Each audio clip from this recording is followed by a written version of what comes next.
distinguidos miembros del cuerpo diplomático acreditado en el país, señores representantes de los organismos internacionales, señoras y señores. Es para mí un motivo de especial satisfacción estar aquí en nuestra sede de Torre Tagle, a invitación de nuestra canciller. En primer lugar, para darles la bienvenida a todos ustedes y conversar, hacerles una exposición sobre la actual situación del Perú desde la perspectiva del gobierno y desde la perspectiva de la concatenación de hechos que han producido una situación algo compleja en nuestro país. Cuando la doctora Dina Boluarte Segarra, por mandato constitucional, asume la presidencia de la República, según lo dispone la Constitución Política del Perú, hicimos un gabinete, un consejo de ministros orientado esencialmente a garantizar los altos índices de gobernabilidad que el Perú necesitaba en ese momento, y necesita, por cierto.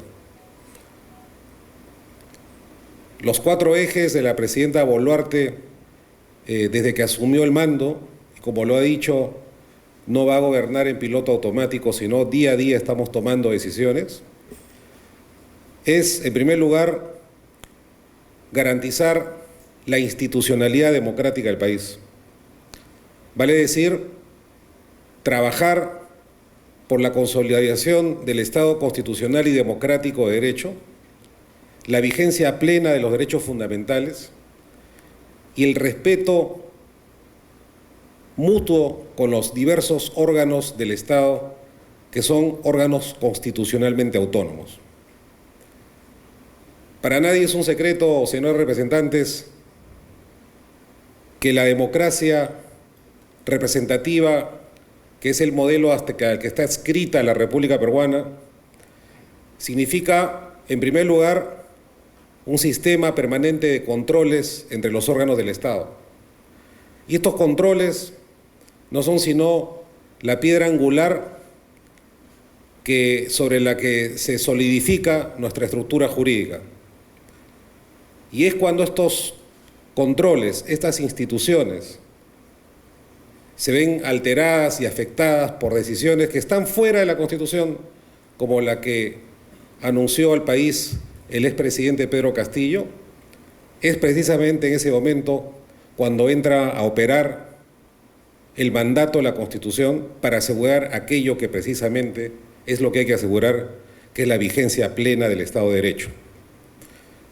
Entonces, la principal preocupación del gobierno fue el garantizar el libre ejercicio de los derechos fundamentales de los peruanos y precisamente tener una adecuada relación tanto de control como de colaboración con los otros órganos del Estado, especialmente con nuestro Congreso de la República.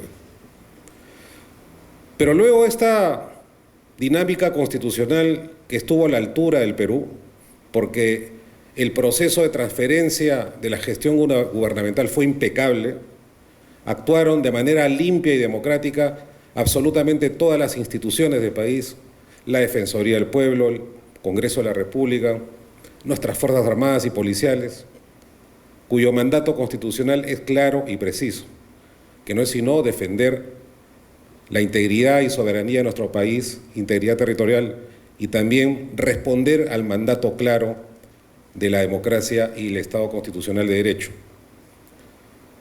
Pero una vez producida esta sucesión, como ustedes habrán podido observar, de manera paralela en el país estallaron al principio pequeños focos de protesta que se convirtieron luego en un problema de seguridad pública en nuestro país y que generaron la pérdida lamentable de vida de 47 de nuestros compatriotas. 47 vidas que consideramos una pérdida irreparable y ante cuya memoria hemos expresado, no ahora, sino en múltiples oportunidades, nuestra respetuosa condolencia, y hemos compartido el dolor de varias familias de nuestro Perú que han perdido a sus seres queridos fruto de estos hechos de violencia que no hemos provocado. Y lo decía que en la actualidad existen tres grandes, yo diría, dimensiones de este problema. En primer lugar, la inmensa mayoría de los peruanos, somos 33 millones y algo más de peruanos, que como todos ustedes habrán podido apreciar, queremos, anhelamos vivir en paz, vivir en democracia. Los peruanos tenemos una característica, una de varias, ¿no? Somos emprendedores, eso se dice en el mundo, ¿no? Pero también somos personas a los que nos gusta la libertad. Somos personas a las que nos gusta y ejercemos de manera activa nuestros derechos a la identidad, a la integridad, a la vida. Entonces, repentinamente estos 33 millones de peruanos vieron cómo de manera simultánea y casi militar se tomaban 5 aeropuertos del país, cerrando la posibilidad de llevar abastecimiento a nuestras principales ciudades, especialmente en el sur, y propiciando una ola de violencia con las lamentables pérdidas que he comentado hace unos momentos. Entonces decía, hay una primera dimensión del problema, 33 millones de peruanos que quieren que sus hijos transiten, salgan a las calles, vayan al colegio, 33 millones de peruanos que tienen la esperanza y el ejercicio pleno del derecho al libre desenvolvimiento de su personalidad, que quieren abrir sus negocios, que quieren vender, comprar, que quieren desplazarse hacia las provincias. Entonces, estos derechos lamentablemente han sido coaptados, han sido agredidos de manera imperdonable. Pero también existe un segundo grupo, una segunda dimensión del problema, que es un grupo de peruanos, especialmente de las zonas más pobres del país, que han visto en estos hechos una manera de ejercer su protesta ciudadana. La Constitución de Perú garantiza el derecho de todos los peruanos, de cualquier ciudadano, de ejercer pacífica y libremente su derecho a protestar, a manifestarse pacíficamente, lo dice nuestra Constitución.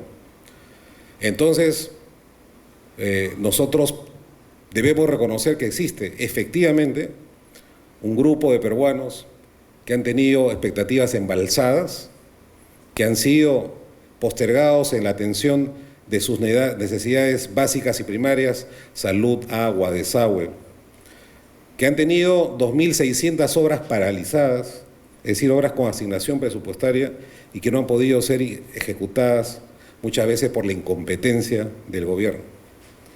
Entonces, estos grupos de peruanos muy representativos han salido también a protestar en una generación espontánea de protestas, lo repito, por el embalse de sus expectativas. Y eso el gobierno también lo ha entendido así. Nosotros no hemos salido a acusar a nadie de terrorista, ni de mucho menos.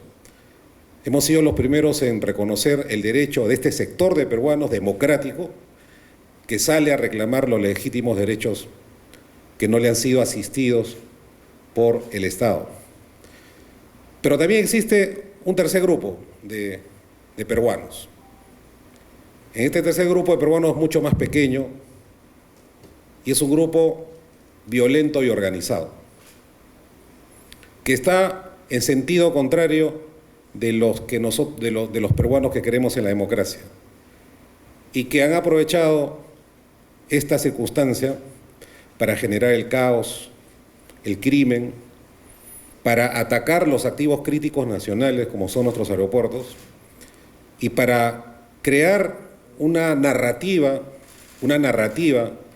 que ha sido inclusive con cierto éxito instalada sobre todo en las redes sociales, en el sentido de que el gobierno, la policía y el ejército están reprimiendo marchas pacíficas.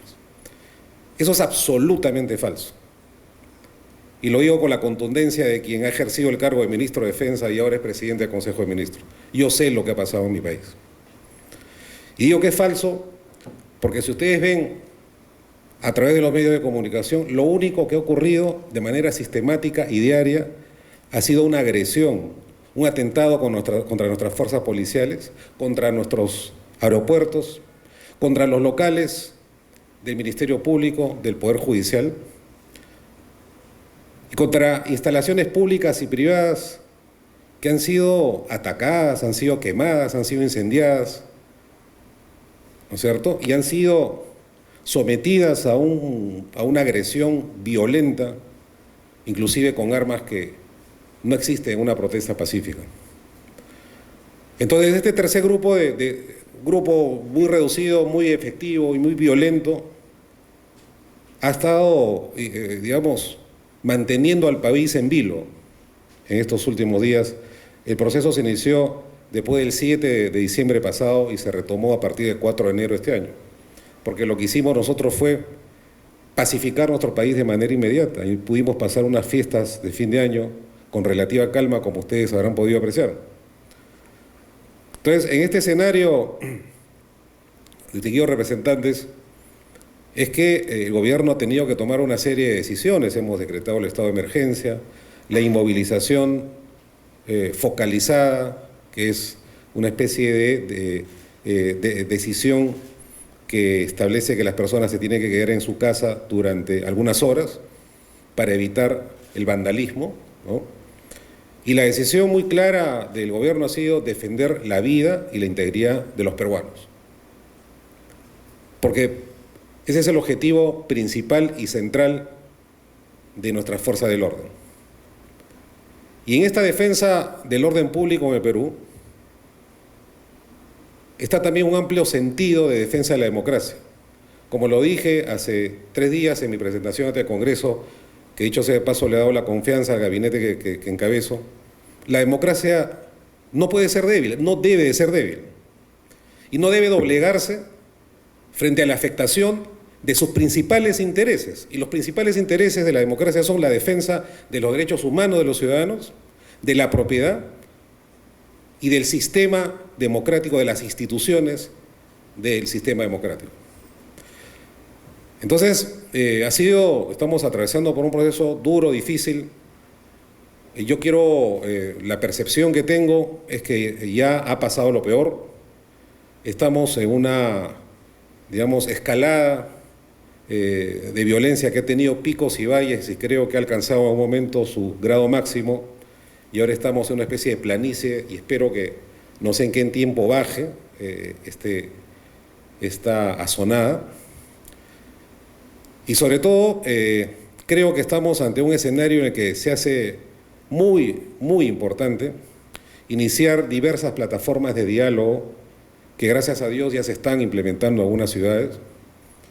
Hemos trabajado muchísimo con las iglesias que nos están ayudando sin las cámaras de televisión adelante, sino de manera muy reservada, a entablar, ¿no?, el diálogo entre peruanos y a poder concretar acuerdos mínimos para que se ejecuten. Digamos, esta es la primera parte del tema. La segunda parte, y con esto termino porque no quiero extenderme, es la decisión de la presidenta Boluarte de relanzar nuestra economía. En mi presentación al Congreso hemos anunciado una serie de medidas que van a permitir darle confianza a los inversionistas, evitar que los capitales se vayan del país.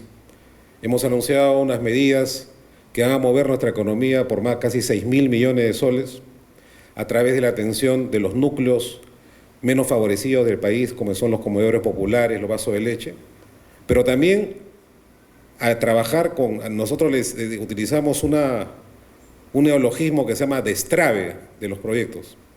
O sea, el Perú no tiene problemas en el sentido de otorgarle dinero al proyecto de agua y desagüe para Juliaca, por ejemplo. El problema no está en que tengamos dinero, ese proyecto tiene dinero. El problema es que ese proyecto está en 5 o 6% de avance. Y esa sí es una ofensa, es una afrenta a los peruanos, porque hemos encontrado muchísima ineptitud, ¿no? Así que nosotros hemos iniciado un proceso de relanzamiento de nuestra economía. Queremos subir nuestro PBI este año en 1,2%. ¿no? Estamos trabajando activamente con todas las inversiones, grandes, medianas y pequeñas, que han sido trabadas. Pretendemos generar 195.000 puestos de trabajo inmediatos en los próximos 4 meses. Vamos a avanzar muchísimo en incentivar los mercados internacionales para que nuevamente vengan al Perú y podamos tener un relanzamiento de nuestra economía, porque creemos que lo mejor que le puede suceder al país es que la economía tenga reglas claras, normas estables, se garanticen las inversiones, pero también se garanticen que estas inversiones respeten las normas socioambientales, que por supuesto son muy claras en nuestro país. Entonces, esa es la segunda tarea. Y la tercera tarea, dentro de un conjunto de 9 ejes que por encargo de la presidenta Boluarte he anunciado en el Congreso, es trabajar directamente con los gobiernos regionales para ayudarlos en la concreción de sus grandes planes de trabajo que tienen. Son proyectos emblemáticos como Chamibochic en el norte, Majesihuas en Arequipa, Chinecas en Ancash, que van a ir, este año van a salir esos proyectos, que van a generar miles de puestos de trabajo y que van a permitir que los peruanos sigamos trabajando, no solamente por la empleabilidad, sino también por el desarrollo de nuestro país. Entonces, como gobierno nos interesa dar este mensaje muy claro de que vamos a darle paz y tranquilidad, que es un derecho fundamental que todos los peruanos reclaman. Paz y tranquilidad a todos los peruanos, en primer lugar, porque control del orden interno es encargo directo para el gobierno. En segundo lugar, que vamos a relanzar nuestra economía. Se va a mover muchísimos factores, ustedes los verán seguramente este año, porque queremos que haya un antes y un después de este gobierno de transición. Y en tercer lugar, vamos a trabajar arduamente con los gobiernos regionales, los municipios, provinciales y distritales, en el destrabe de obras y en el impulso de aquellos proyectos que han sido postergados, que tienen asignación presupuestal, pero que no pueden ser ejecutados por mala gestión de quienes asignaron estos montos. Así que, señores representantes del cuerpo diplomático, de los organismos internacionales, tengan la plena convicción de que el Perú ha sido, es y será un país confiable, de que el Perú ha sido, es y será un país que va a respetar la institucionalidad democrática, y de que el Perú ha sido, es y será un país que va a mantener los estándares de crecimiento económico, de respeto por los derechos humanos y sobre todo de respeto por la institucionalidad democrática, que es aquello que nos legaron nuestros fundadores. Quiero agradecerles infinitamente la gentileza que han tenido de venir a nuestro Torre Tagle, patrimonio cultural de nuestro país, y además ponernos a disposición de ustedes para directamente, hay muchísimas inversiones de sus países en nuestro país, inmediatamente ponernos a disposición de ustedes para reunirnos, para conversar, para ayudarlos en que estos proyectos avancen y para poder consagrar aquello que, lo repito, es la nota fundamental que nos alienta como gobierno, ¿no? Porque siempre hemos dicho, la presidenta también lo dijo, somos el gabinete de la paz, el diálogo y la meritocracia, que es la que tiene que regresar al Estado para que sea eficiente. Muchísimas gracias por la atención. Muy amable por su presencia aquí en Cancillería. Muchas gracias.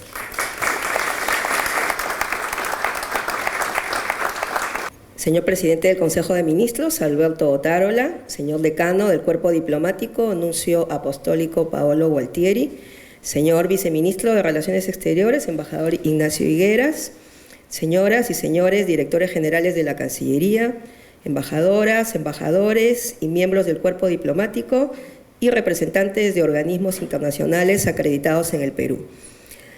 Como ha indicado el señor Premier, ante los recientes desarrollos en el Perú hemos considerado necesario convocarlos para compartir con todos ustedes información sobre los últimos sucesos que, como es de público conocimiento, han provocado la pérdida de vidas humanas, las que desde el gobierno lamentamos profundamente. Les agradecemos a todos su presencia, que consideramos valiosa y necesaria para aclarar lo que está sucediendo en nuestro país y para que puedan comprender la real dimensión de los acontecimientos. Estimados miembros del cuerpo diplomático, el señor Premier ya ha explicado los acontecimientos ocurridos el pasado 7 de diciembre de 2022, cuando el entonces presidente Pedro Castillo Terrones dio un golpe de Estado, ante lo cual el Congreso de la República, en el ejercicio de sus facultades y de acuerdo con la Constitución Política del Perú, decidió su vacancia. En consecuencia, la entonces vicepresidenta Dina Boluarte Segarra juramentó como presidenta de la República conforme a las normas de sucesión presidencial. Deseo destacar que ha sido el propio gobierno el que propuso al Congreso de la República el recorte del mandato presidencial y el adelanto de las elecciones para abril de 2024, lo que ha sido aprobado en primera votación en el Congreso. Queda claro, entonces, el carácter de transición de este gobierno hasta la elección de un nuevo Congreso y presidente de la República. Desde el gobierno lamentamos que, pese a los intentos de diálogo, las manifestaciones se hayan agudizado, siendo que algunas de ellas han generado hechos de violencia, como ya ha explicado el señor Premier, que han incluido ataques a puestos policiales, sedes del Ministerio Público, del Poder Judicial, aeropuertos, comercios, viviendas de particulares, vehículos de transporte público, entre otros, que resultaron además en la inaceptable pérdida de vidas humanas. Hemos tomado conocimiento con preocupación de indicios creíbles sobre la participación de grupos organizados en estas manifestaciones, con el deliberado propósito de producir violencia y atentar contra la vida de la ciudadanía y de los miembros de las fuerzas del orden. Si bien este accionar no es una justificación para el desenlace trágico, ya que nunca habrá una justificación para la muerte de nuestros compatriotas, observamos con inquietud que en el Perú, como en otras partes del continente, los intentos golpistas se vean azuzados por acciones que alientan la violencia sobre la base de una mirada distorsionada de la realidad y hechos falsos, con miras a vulnerar el orden constitucional y los procesos democráticos de alternancia en el ejercicio del poder. El Perú espera que la comunidad internacional, como lo ha hecho ante otras circunstancias similares, rechace toda medida dirigida a vulnerar la estabilidad e institucionalidad democrática, así como la utilización de la violencia indiscriminada y actos vandálicos, provengan de donde provengan, que pretenden ser utilizados como una herramienta política, escudados en las legítimas expectativas de los ciudadanos. Señoras y señores, reitero que el Gobierno del Perú lamenta profundamente la pérdida de vidas humanas en el contexto de los hechos de violencia. El Ministerio Público ya ha iniciado los procesos de investigación previstos en la ley para establecer las responsabilidades penales individuales que correspondan. La Cancillería, por su lado, fiel a su compromiso con la defensa de la democracia y la plena vigencia del derecho internacional, especialmente la promoción y protección de los derechos humanos, viene coordinando las visitas de misiones de los órganos del Sistema Interamericano e Internacional de Derechos Humanos, de los que el Estado peruano es parte. En ese sentido, sin dilaciones, el gobierno peruano extendió una invitación a la Comisión Interamericana de Derechos Humanos, que realizó una visita técnica al país del 20 al 22 de diciembre pasado y viene realizando una segunda visita, esta vez de alto nivel, del 11 al 13 de este mes, liderada por el vicepresidente de la CIDH, Estuardo Ralón. Durante esta nueva visita, la delegación de la CIDH ha tenido la oportunidad de reunirse con las más altas autoridades del gobierno, como la señora Presidenta de la República, el Premier, ministros de Estado, incluida la suscrita, así como autoridades de entidades del Estado, representantes de organizaciones de la sociedad civil, entre otros. La delegación también tuvo la oportunidad de viajar al interior del país, visitaron Arequipa, Ica y Juliaca, en Puno, donde también pudieron entrevistarse con las autoridades regionales y locales y los representantes de organizaciones de la sociedad civil. Asimismo, el gobierno invitó al alto comisionado de las Naciones Unidas para los Derechos Humanos, señor Volker Turk, quien enviará un enviado especial al Perú del 18 al 20 de enero. Por otro lado, el 25 de enero próximo en Ginebra, el Perú será examinado por cuarta vez en el marco del mecanismo del examen periódico universal del Consejo de Derechos Humanos de las Naciones Unidas. Y estamos abiertos, como lo hemos hecho en procesos anteriores, a las recomendaciones que emanen de dicho examen. Para estas misiones de la CIDH y del Alto Comisionado, el Gobierno del Perú, desde un enfoque de total transparencia y apertura, ha otorgado y seguirá otorgando toda su colaboración y las facilidades necesarias para que lleven a cabo sus tareas, que deberán resultar en informes claros y objetivos, cuyas conclusiones y recomendaciones serán debidamente valoradas en el marco de nuestro compromiso inquebrantable con la promoción y protección de los derechos humanos. Estimados miembros del cuerpo diplomático, adicionalmente a las medidas más urgentes adoptadas para asegurar el orden público en pleno respeto de los derechos humanos y las libertades fundamentales, el Gobierno, tal como lo ha mencionado el Premier, ha emprendido diversas acciones para atender las legítimas aspiraciones de la población y lograr una salida política consensuada que permita propiciar y generar mayores niveles de bienestar y de justicia para todos los peruanos sin excepción. Al respecto, deseo destacar la instalación de mesas de diálogo en las diversas regiones del país, con el fin de atender las demandas más apremiantes de la población. Se trata de una misión que ha sido asignada a los ministros de Estado, lo que trasluce la importancia de la medida y que busca establecer un canal de comunicación directo entre los ciudadanos y las autoridades locales, regionales y del Gobierno central. En mi caso, he tenido la oportunidad de viajar recientemente a Tumbes, región fronteriza con el Ecuador, y he podido establecer un diálogo participativo e inclusivo con las principales autoridades y representantes de organizaciones sociales de dicha región. Debo ser franca al expresar que existen regiones en las que el objetivo de entablar un diálogo amplio e inclusivo aún no se ha alcanzado. Sin embargo, soy enfática al asegurar que el Gobierno no renunciará a sus esfuerzos por buscar que dicho diálogo se produzca, a fin de atender las legítimas demandas ciudadanas. De otro lado, se ha instalado una comisión multisectorial para atender a los deudos de las personas fallecidas y a quienes sufrieron lesiones de gravedad durante las movilizaciones ocurridas entre el 8 y 21 de diciembre de 2022 y del 4 de enero a la fecha. Tenemos un compromiso con los deudos de las víctimas y el Gobierno está plenamente dedicado a cumplirlo.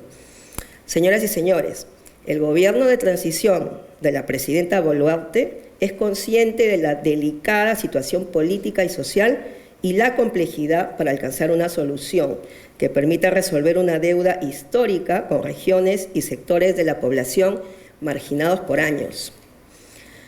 Por ello, y en la perspectiva de nuevas elecciones generales previstas en 2024 que permitan reconstruir el contrato social, el Gobierno viene desplegando sus mayores esfuerzos para restablecer el orden interno, salvaguardando la integridad de su población y de su infraestructura crítica en pleno respeto de los derechos humanos y las libertades fundamentales.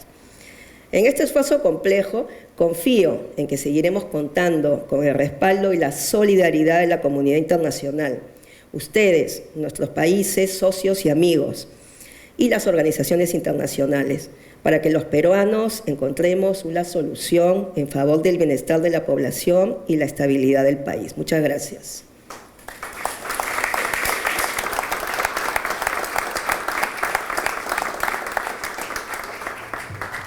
A continuación, se da inicio a una ronda de preguntas. Se invita, por favor, a quienes deseen preguntar, señalar su país u organismo internacional al que pertenecen.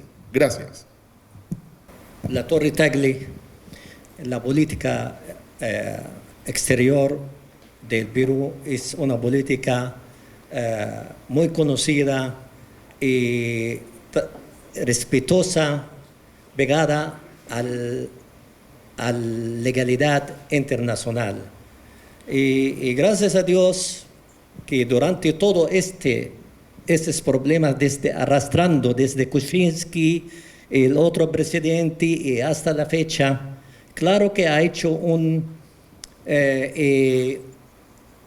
como diplomáticos, yo me siento que nos ha detenido mucho el trabajo de nosotros en cuanto a al desarrollo de todos los acontecimientos. Pero gracias a Dios que la Torre Tagle y el Ministerio de los Exteriores, los funcionarios, realmente no hemos considerado, no hemos notado un cambio, al contrario, el trabajo de Torre Tagle ha sido un trabajo extraordinario, informante, con mucha paciencia, La pregunta es lo siguiente.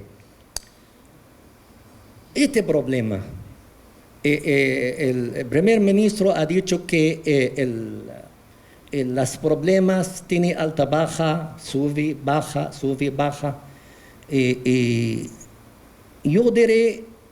Me pregunto, ¿no hay otros caminos que pueden para ustedes conciliar, llegar al punto donde el foco del problema, porque el problema es un problema que entre partidos, el problema, el Parlamento tiene presiones, a veces interviene en asuntos del Ejecutivo, el Ejecutivo está resistiendo, sabemos el peso, sabemos todo el problema que están atravesando. Ustedes no están pensando en crear una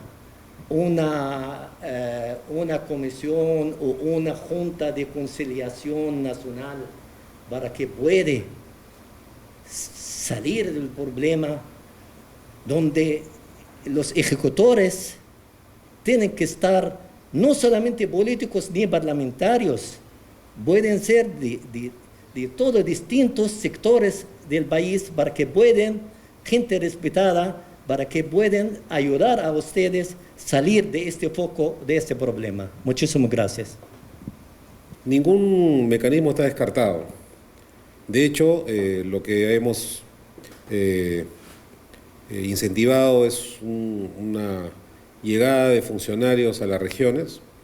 Estamos trabajando con las iglesias y estamos inclusive estudiando una posibilidad de un mecanismo institucional desde la Presidencia del Consejo de Ministros para que pueda, de manera independiente exista, no sé si una personalidad o varias, o una institución, sentar las bases para el diálogo. Acá el segundo apellido de la democracia se llama diálogo, es lo que creemos en el gobierno. Pero el diálogo tiene que haber condiciones para el diálogo. Cuando hay una situación de extrema violencia, el diálogo no es posible. Tenemos que apaciguar, tenemos que entender, tenemos que enviar señales de que la situación de violencia ha bajado. Y eso es lo que estamos haciendo, por ejemplo, en Ayacucho. En Ayacucho se está volviendo paulatinamente a la normalidad sobre la base del diálogo, pero también sobre la base del trabajo que tenemos con el gobernador regional. Hemos anunciado un fondo de 200 millones de soles para las universidades públicas en el país. Y hemos anunciado que la primera universidad que va a ser beneficiada va a ser la Universidad de San Cristóbal de Ayacucho. Entonces es una señal clara del gobierno que busca, que va en esa perspectiva. Muchas gracias. Buenas tardes, soy Giancarlo Curcio, embajador de Italia. Quería agradecer al Premier y a la ministra por sus palabras, muy interesantes y muy importantes para nosotros. Yo quería hacer una pregunta muy puntual. Antes que nada, agradecer también todo lo que se fue desarrollando después del 7 con la colaboración que tuvimos de parte de todas las autoridades para ayudar a nuestros conciudadanos. Realmente, y creo que lo leyeron también en todas nuestras intervenciones que hicimos en todos los medios internacionales, fue gracias al esfuerzo especial de Cancillería, de la Policía, que pudimos localizar, encontrar y llevar a salvo a muchos conciudadanos que estaban en las zonas más alejadas del país. Ahora estamos otra vez un poco en esta situación. Quería saber previsiones, sobre todo a la luz de que tenemos un par de ciudades. Me parece que Arequipa en este momento está prácticamente bloqueada y Cusco están sin aviones. Si hay alguna idea sobre algún tipo de posibilidad de hacer un puente aéreo o alguna otra medida. Muchísimas gracias. Nosotros hemos declarado en alerta permanente a todo el aparato logístico de las Fuerzas Armadas. Ustedes habrán podido dar cuenta que este aparato logístico ha funcionado y ha funcionado bien. Entonces lo que les pediríamos nosotros es, si ustedes tienen ubicados a sus ciudadanos en una situación en la que no puedan transportarse, coordinar como se ha estado haciendo para ver la manera en que puedan ser apoyados para evacuarlos de estos lugares. Esto fue particularmente crítico en diciembre pasado. En Machu Picchu, recuerdo yo, teníamos, y en Tacna, unos problemas muy concretos, pero pudimos superarlos con el apoyo logístico de las Fuerzas Armadas. En este momento tenemos toda la flota de nuestra Fuerza Armada lista del Grupo Aéreo número 8 para despegar a pedido de una situación de emergencia.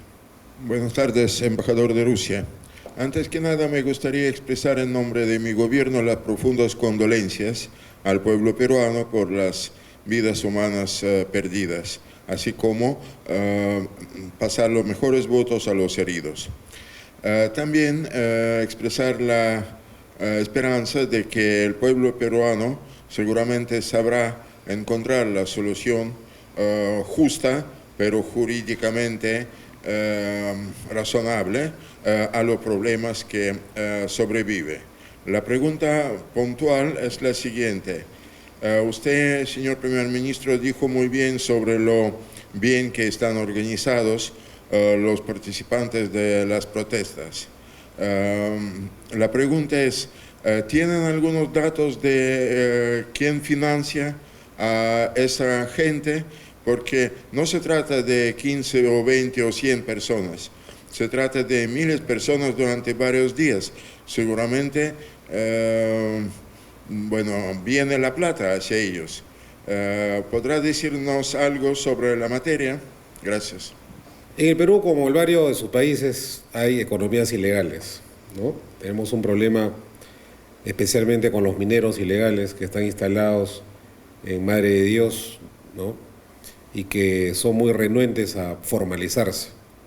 Y tenemos también un problema de narcotráfico, ¿no? Que es un factor que sentimos que ha estado presente en gran parte de estas protestas. Sin ánimo de dar mayores detalles, pero nuestros servicios de inteligencia han estado muy activos en este tema y ustedes habrán podido ver cómo en las últimas 48 horas se han realizado una serie de capturas. Me refiero especialmente a una en Ayacucho, a una condenada por terrorismo que ha sido la principal instigadora del drama que pasó en Ayacucho. Esa señora ahora está detenida y ahí ha actuado la Fiscalía y nuestra policía. Estamos trabajando una respuesta contundente también con la inteligencia hacia el narcotráfico y al dinero negro que está moviendo en gran parte de estas protestas. Así que sí, tenemos bien claro qué está pasando y quién financia esto, y estamos actuando en consecuencia. Muy amables. De Costa Rica, usted mencionaba que existe un mecanismo ahí para dar información sobre si tenemos casos para trasladar personas que estén atrapados tanto en cualquier parte del Perú. ¿Dónde encontramos esa información? Yo creo que han estado trabajando a través del MINCETUR y del Ministerio de Defensa, Ministerio de Comercio Exterior y Turismo y Ministerio de Defensa. Yo represento a Naciones Unidas, estoy aquí con 10 de mis colegas de las diferentes agencias. Quería plantearle dos cosas muy puntuales. Nuestro diagnóstico hasta el momento es que ha habido una dificultad muy grande para nosotros poder seguir cumpliendo con el trabajo que hacíamos en fronteras. Me refiero en especial al tema de los migrantes, que ellos no han dejado de pasar en este periodo y que se dificulta mucho el apoyo que nosotros les dábamos a través de ACNUR y de la OIM. Adicionalmente, hay una serie de problemas que atendemos a través de las ollas comunes, y esas ollas comunes las atiende nuestro Programa Mundial de Alimentos, y me refiero a que el hecho de que han existido bloqueos nos ha impedido bastante ese trabajo. El día lunes tenemos convocado nosotros una reunión para poder preparar un balance y hacerles una propuesta a través de la canciller, porque nosotros tenemos recursos propios, que son propios porque están aquí nuestros donantes, Suiza, Alemania, el Reino Unido, pero el hecho es que este tiempo va a requerir un aporte extra del Tesoro Público, porque entonces eso nos gustaría poder plantearles lo que a nuestro juicio es en este minuto el déficit en esas áreas, atención de migrantes, ollas comunes, y que podamos complementar recursos. Solamente eso. Muchas gracias. Definitivamente un trabajo muy importante que hace Naciones Unidas en nuestro país, así que quedaremos atentos, muy atentos a las propuestas que nos van a presentar y a desarrollar un trabajo conjunto con otras áreas del gobierno también para poder llevarlas adelante. Gracias. Última pregunta, por favor. Una muy concreta, si nos puede decir lo que pasa con el estado de emergencia en el país. Y la otra es si tienen ustedes un deseo hasta nosotros en que podamos ayudar de alguna manera, si tienen algo. Gracias. Hasta el día de hoy, a las 22 horas, rige el estado de emergencia en todo el país. Y el estado de emergencia significa una habilitación constitucional que está en el artículo 137, que concede al gobierno la facultad de poder no cancelar, no eliminar, sino limitar el ejercicio de algunos derechos, como el libre tránsito, la libre reunión, y que ha permitido que la policía pueda tomar las previsiones del caso y cuidar la vida de los peruanos y el orden interno. El día de mañana va a haber otra modalidad, esto se los adelanto a ustedes, todavía no se publica, pero se los digo. Hemos reducido el ámbito de acción del estado de emergencia solamente a 3 departamentos. Hemos reducido, ya no va a ser un estado de emergencia nacional, sino va a ser un estado de emergencia focalizado, porque creemos que la situación del país también se justifica esta medida. Todo es transitorio, van a ser 30 días más, y lo que está haciendo el gobierno es midiendo el impacto de todo este proceso, y la declaratoria del estado de emergencia se basa en un informe de la policía, es lo que manda. La policía es lo que nos dice qué es lo que necesita, el gobierno lo evalúa y se publica. Seguramente que el día de mañana lo van a ver en el diario oficial peruano. ¿Qué es lo que pediríamos de ustedes? Bueno, en primer lugar, les pedimos que puedan trasladar a sus autoridades lo que hoy les hemos manifestado. Esperamos seguir contando con su comprensión, respaldo y solidaridad. Como digo, ustedes son nuestros países socios y amigos, así que les pido que sigan confiando en el Perú como socio y amigo que es de ustedes. Gracias.